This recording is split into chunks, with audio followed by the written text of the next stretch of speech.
রিজিক বৃদ্ধির জন্য কিছু আমল আছে, তার মধ্যে শ্রেষ্ঠ আমল হচ্ছে নামাজ। এর সাথে চাষতের নামাজ পড়া, চাষত মানে সালাতুদ দুহা, এর আগে ইশরাকের নামাজ আছে।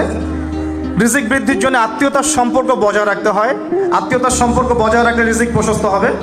বেশি বেশি যে আল্লাহর জিকির করে এবং কোরআন তেলাওয়াত করে তার রিজিক বাড়ে আলহামদুলিল্লাহ, এবং যে আল্লাহর রাস্তায় খরচ করে তার রিজিক বাড়ে ইনশাআল্লাহ। এই রিজিক বাড়ার কিছু পলিসি আছে। সবচেয়ে শ্রেষ্ঠটা হচ্ছে নামাজ, আল্লাহর জিকির তেলাওয়াত। এরপর আমলের মধ্যে আত্মীয়তার সম্পর্ক বজায় রাখা। নবীজি বলছেন, কেউ যদি চায় যে তার রিজিকটা লম্বা হোক, হায়াতটা লম্বা হোক, সে যেন আত্মীয়তার সম্পর্ক বজায় রাখে। আত্মীয়তার সম্পর্ক এখন আস্তে আস্তে নষ্ট হয়ে যাচ্ছে না? খেয়াল করে দেখেন, আত্মীয়তার সম্পর্ক আপনি বজায় রাখবেন। মনে রাখবেন, আমি বারবার একটা কথা বলেছি আপনাদের ওয়াজ মাহফিলে, যে পৃথিবীতে যে কাজই করবেন আল্লাহর সন্তুষ্টির জন্য করবেন। আত্মীয়তার সম্পর্ক বজায় রাখবেন আল্লাহর সন্তুষ্টির জন্য।